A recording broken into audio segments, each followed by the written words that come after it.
Treasury Secretary Geithner is on a trip to China. Many say it's a sales trip, trying to convince the Chinese to buy more U.S. treasuries to finance the massive deficits in the U.S. It's an insult, we believe, to say that the Chinese need to be sold U.S. treasuries, because the Chinese are very well aware of all the issues surrounding treasuries, aware of the issues of the structural deficits and of the unsatiable appetite of U.S. Congress to just institute more spending programs. The problem is really a different one. As the old saying goes, that if you owe $1 to a bank, it's your problem, but if you owe $1 million to the bank, it's the bank's problem.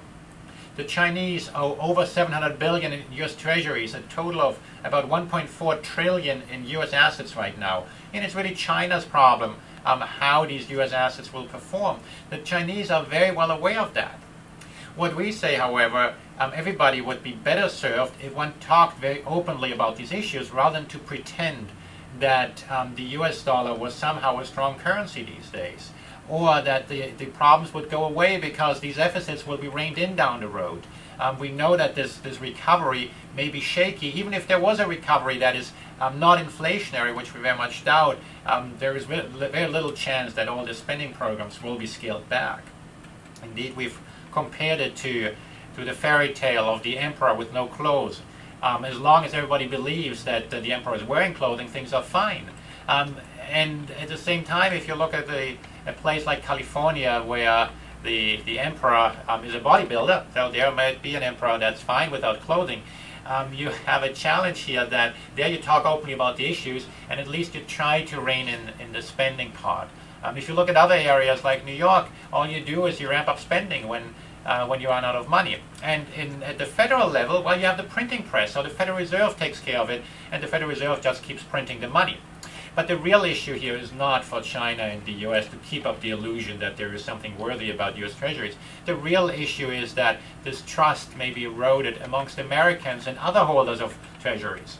If Americans start fleeing the dollar, start selling their own bond holdings of U.S. treasuries and U.S. assets, that could cause a serious run on the dollar and cause serious trouble down the road. And indeed, we see a significant growth in the finance sector, where American institutions in the FX world, in the foreign exchange world, are selling to institutional investors in the U.S., offering services to hedge their domestic currency risk. It's something that hasn't happened in the past. Typically in a developing country, you talk about these things, but not in the developed world.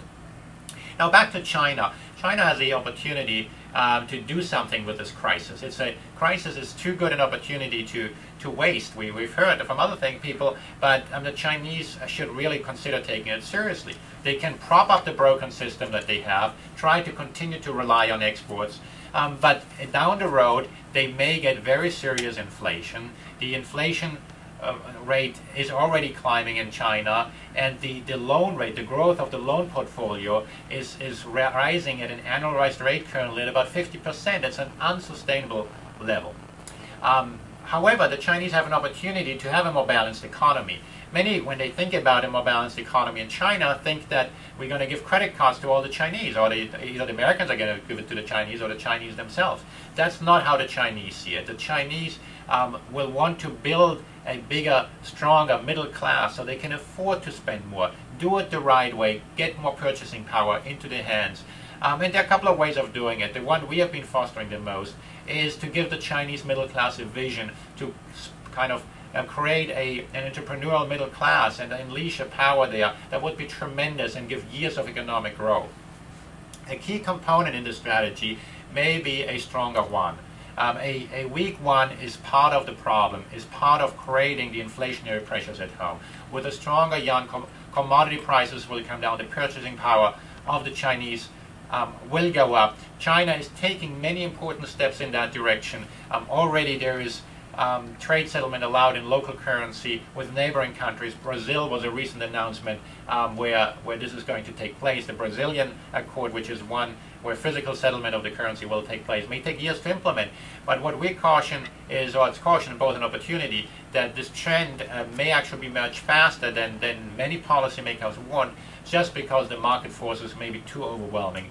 The inaction is very, very costly for China, and the faster the Chinese move towards a more balanced economy, one that includes a stronger one, the better it will be in our view for China.